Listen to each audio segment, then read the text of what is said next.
মোৰ কবিতাৰ ছন্দ লাগি স্পন্দন সুৰ জাগেনে আজি কলাৰ পূজাৰী বিপ্লৱী বীৰ সৈনিক শিল্পী কলাগুৰু বিষ্ণুপ্ৰসাদ ৰাভাদেৱৰ ৰাভা দিৱস মোৰ নৃত্য গুৰু সত্ৰীয়া কলাচাৰ্য শ্ৰীযুত গোপাল চন্দ্ৰ বৰদলৈদেৱৰ সাৰুৱা কথা গীত আৰু মোৰ চিত্ৰগুৰু শ্ৰী জিতু বৰুৱা ছাৰৰ দ্বাৰা অনুপ্ৰাণিত হৈ আমি চিষ্টাৰ্ছ লগে সেই মহান গুৰুজনাক শ্ৰদ্ধাৰে প্ৰণিপাত জনাইছোঁ লগতে মোৰ ভণ্টি ৰিদীপ্তাই এটি কবিতা আবৃত্তি আৰু মই উদীপ্তাই এটি নৃত্যৰে এই বিশেষ দিনটোক সজাব বিচাৰিছোঁ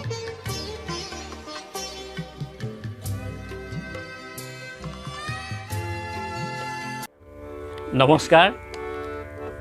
আজি ৰাভা দিৱসৰ প্ৰথম বিষ্ণু নামটোৱে কি কয় জানানে বিষ্ণু নামটোৱে গোটেই ভগৱানৰ কথা আমাৰ মনলৈ আহে আমি এতিয়া বিষ্ণু ৰাভাক আচলতে আমি এজন ভগৱান অৱতাৰ বুলি ধৰিব লাগিব কাৰণ বিষ্ণু ৰাভাই এনেকুৱা কিছুমান অসমত কাম কৰি থৈ গৈছে যিখিনি কামৰ কাৰণে আমি তেখেতক আমি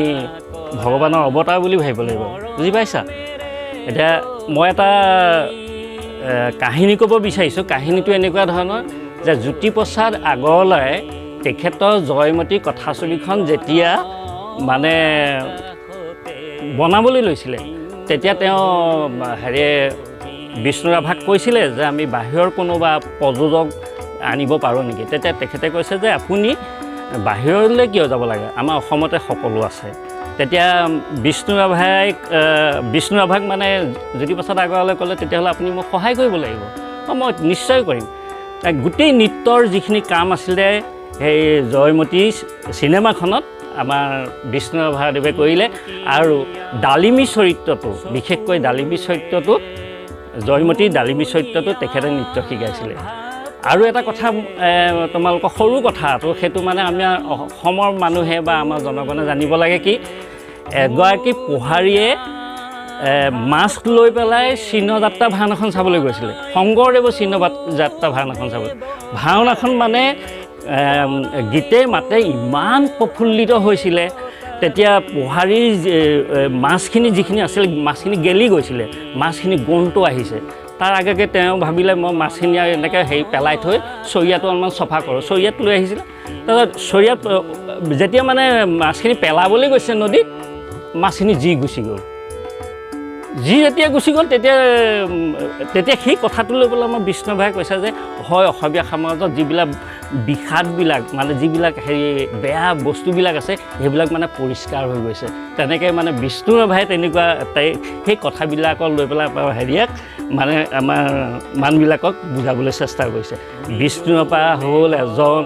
কবি সাহিত্যিক নাট্যকাৰ অভিনেতা নিজে অভিনয় কৰে নিজে তাণ্ডৱ নৃত্য কৰে বুলি আমাৰ প্ৰচলিত আছে গতিকে আমি জানিছোঁ আমি বিষ্ণু ৰাভাক যদিও আমি লগ পোৱা নাই আমি কিতাপৰ পত্ৰে যিখিনি পাইছোঁ আমি বিষ্ণু ৰাভাক স্মৰণ কৰাটো খুব প্ৰয়োজন আমি এই 20 জুন তাৰিখটোত আমি এইটো কাৰণেই পালন কৰি আহিছোঁ যে বিষ্ণু ৰাভা 1969 চনৰ 20 জুন তাৰিখে মৃত্যু হৈছিলে আৰু জন্ম হৈছিলে 1909 চনৰ জানুৱাৰী মাহৰ বৃহস্পতিবাৰ আছিলে 60 বছৰ জীয়াই আছিলে ঠিক আছে এতিয়া মই এটা তেখেতৰ ৰচিত এটা গীত পৰিৱেশন কৰোঁ মোৰ জীৱনৰ আকাশতে ইন্দ্ৰধনু